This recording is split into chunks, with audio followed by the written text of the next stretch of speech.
Hey everybody, welcome to the Hideout. Today we are going to discuss why we all love Sailor Moon at the very beginning. Obviously, there's such a different story between the new one and the old one, even though they're very similar, that of course we have to discuss it.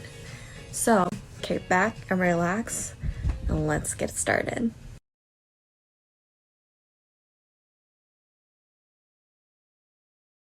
So, in the original, we find out at least 4 main real facts about Sailor Moon in just the beginning.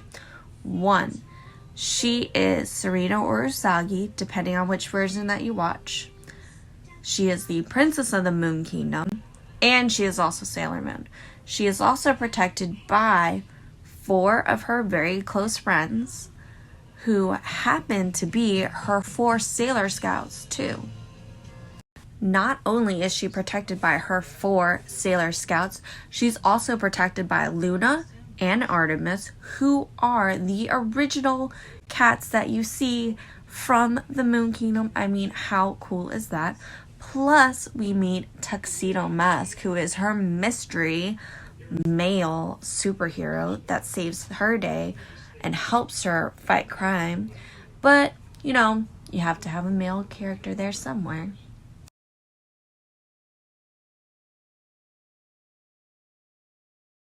So, let's get down to business.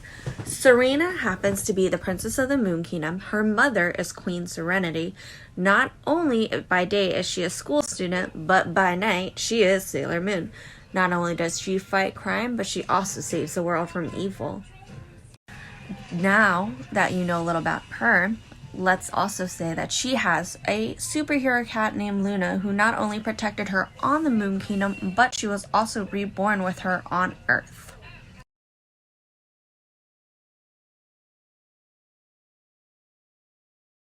Now we come to the first Sailor Scout. Her name's Amy. She is the, I would say, nerdy one of the group. She's book smart and she's also quick-witted. She is able to do math like there's no tomorrow. I wish I knew how to do math like that, but I struggle. And she can do science and all those things. I mean, seriously, I wish I could do that. But we also find out that she is Sailor Mercury, the sweet and also quick-witted Sailor Scout who uses the element of water to help fight crime and defend the world from evil.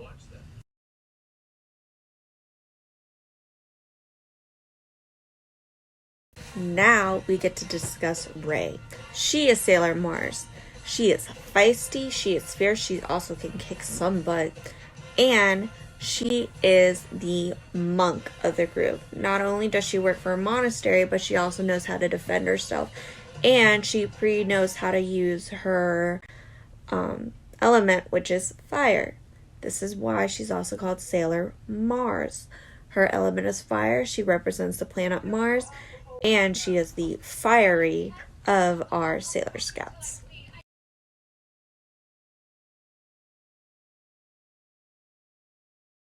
So the next Sailor Scout that we're going to talk about is Lita.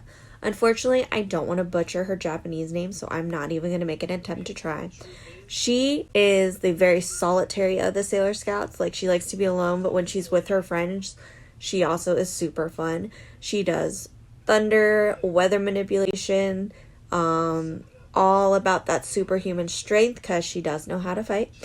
And she can cook. She is one of the 3rd Sailor Scouts that we do meet in our story.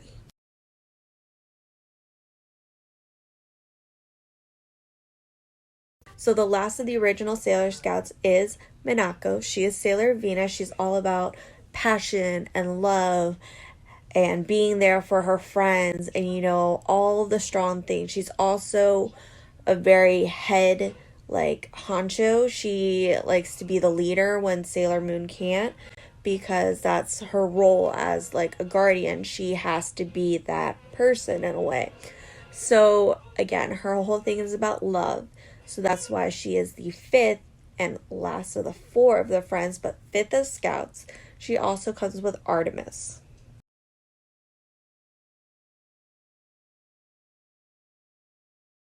Luna is representative of Luna, the goddess of the moon, and Artemis is her counterpart. So Luna is known for being with Serena. She also is the main person that helps find information about the bad guys that they are working with, trying to defeat, what they do on a daily basis. Artemis works with Venus and then comes together with them when they finally get together in the whole, bringing all the scouts together. Artemis is like that lovesick father figure who happens to steal her alarm clock all the time, which makes Minako very late for school sometimes. But they all work together so that way they can fight crime and defend the world from evil with truth and love.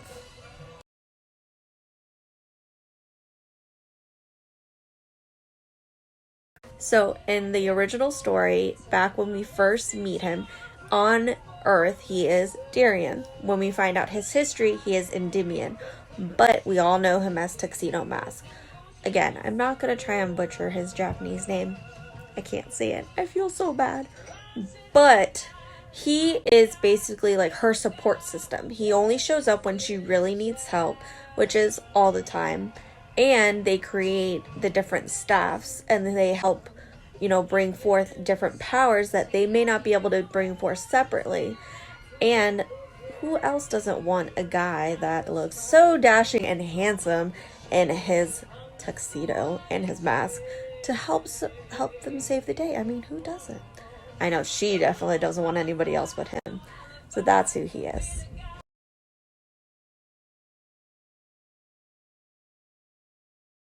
So in the original, we find out a lot about Sailor Moon.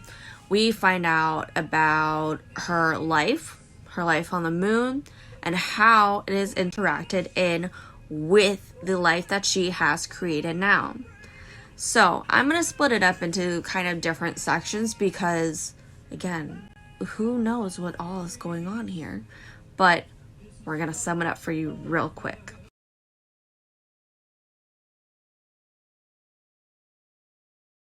So the main love story is Serena and Darien, or Endymion. Serena falls in love with Endymion because she watches him from the Moon Kingdom. Kind of stalkerish, I know, but they end up meeting. They fall in love, they hang out, they're always doing things together. And they end up at the ball together, which is when they find out that Beryl is attacking. So we really don't know that Beryl is in love with him until the very, very end when she talks about it. So it's kind of hinted throughout it, but like I said, we really don't know until the very end of the first season. So that's why everybody really connects and knows with the main love story of the fact that Serena is in love with Darien, who is Endymion. That's why no one really mentions the love story between Endymion and her. So this is where you find out that it gets a little tricky, because in Crystal, there is more of a story behind Beryl and Endymion. Beryl is the servant girl who falls in love with her, and that's when Queen Metalia kind of like takes that love and says, oh, if you do this and we destroy the Moon Kingdom, you get him all to yourself. Obviously, that's not how it works. It's kind of like a Romeo and Juliet story between Serena and Endymion, but that's where we get more of the history. So if you watch Crystal first, you're getting the main story, but it's more, I want to go with more elaborated versus in the original where, yes, it's elaborated, but it's not as elaborated.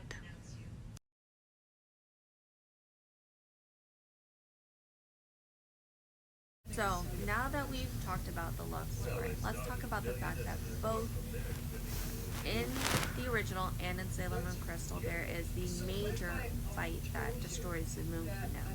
They both are taken over and saved by Queen Serenity, who restores everything. However, the Moon Kingdom is unable to be fully restored. First off, because of the fact that she has to send everybody off into space to be reborn on Earth.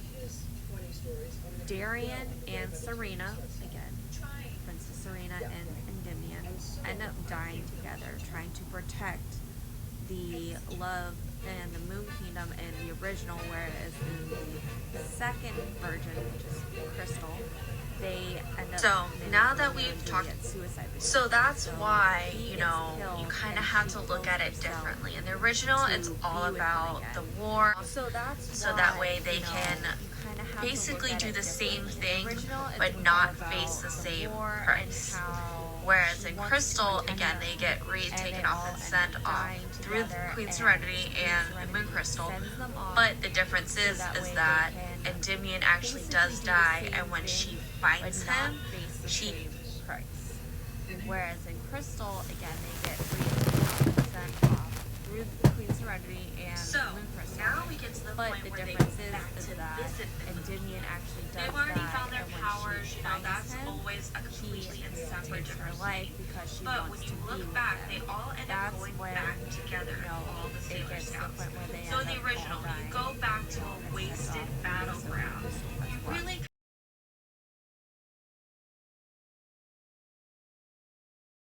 So now we get to the point where they go back to visit the Moon Kingdom. They've already found their powers, you know, that's always a completely and separate different thing. But when you look back, they all end up going back together, all the Sailor Scouts. So in the original, you go back to a wasted battleground. You really kind of don't find the room just because it's so in much ruin. But when you're walking through what the castle would be, you do find the place where it is. And that's where we meet Queen Serenity. She appears to them in a little tiny form of herself, and she shows them the battle. She shows them what happens to the Moon Kingdom and how she fell in love and all the things that happen. But when you're watching Crystal, it is a completely different scenario. So in Crystal, they go back to visit the Moon Kingdom, and it's kind of, you know, still in ruins, but they have a more center of what in the smaller version looks like a time clock. It's actually like a big crystal pyramid that appears, and there's a sword in it. Venus, or Minako, pulls the sword out, which is the guardian sword. This sword is when they all put their strength together and they can banish all evil, and it's basically shows the outer or the inner sentries powers, who are the ones that protect her. So it shows that they are the protectors, and you find that Minako, who is Sailor Venus, is the head protector of the Guardians. So it kind of brings a whole different story to what the original version has. Again, you see the battle, you see everything, because when they go find that she has given her life because the man that she loves has died, that sends out an all-out battle cry, and they just go to fight the end. So that's the memory that you see there.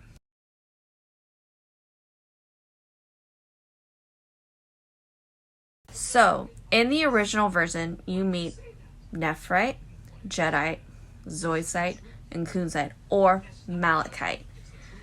They are the 4 evil henchmen, as we call them, of Queen Beryl. They're also known as the Kings of Earth because they are the elements of Earth. They are basically minerals that Earth has. In Crystal, they are the protectors of King Endymion. This is not how the original has it. They're just evil people fighting for Beryl, trying to take over the world, trying to make each other look bad. Whereas in the other one, we find out that there's a love story between them and the Sailor Scouts, the girls. The girls actually get to have their own boyfriends, technically. They fall in love with them because in Crystal, they show how she, Sailor Moon, or Serena, goes to find Endymion. And they follow her, you know, they have to protect her. So they fall in love with his protectors. They each get matched up. It is crazy. So in the last battle, when they're all fighting against each other, they bring up the fact that they're in love. They bring up their matches. So that's a completely different twist that you do not expect from it. And you find out that they're also under the hypnotism of Queen Metalia II for Queen Beryl. So, again, it's a totally different twist that's in Crystal.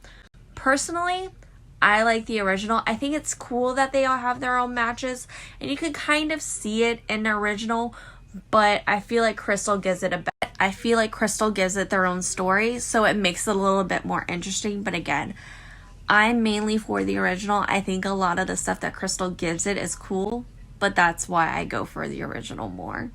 I like the original story, not gonna lie.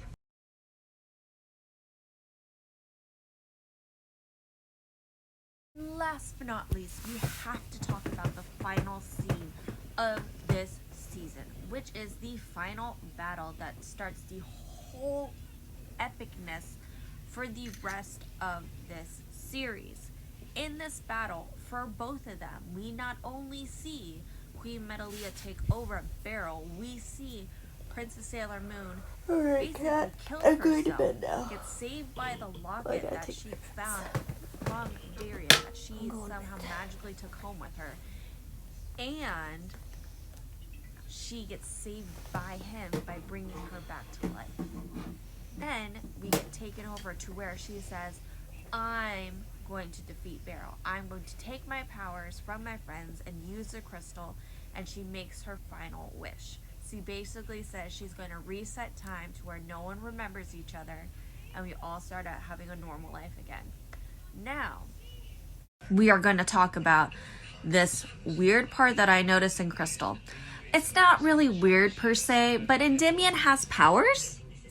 Endymion, I mean, I understood he's the Prince of Earth, but we didn't really get powers from him in the original. So Crystal kind of embellished on this one, where he ended up being woken up by her, and they went to the Moon Kingdom, which is how everybody met again, and that's just where everybody came to. So Crystal kind of elaborated more at the end of the first season in this whole battle arena, whereas in the original, they just kind of went back to their normal lives with basically how they started the first season, not really knowing each other. Of course, we all know that changes. So there is a difference between Crystal and the original. In Crystal, they kind of remember each other, they go back to their normal lives, everything gets basically reversed from what it was, whereas in the original, they just kind of go back to their life. So that's the last and final thing that I noticed about these videos. I hope that you guys enjoy yourself, and click subscribe, and please come back and watch for more videos. Hopefully more will be up soon. Bye-bye.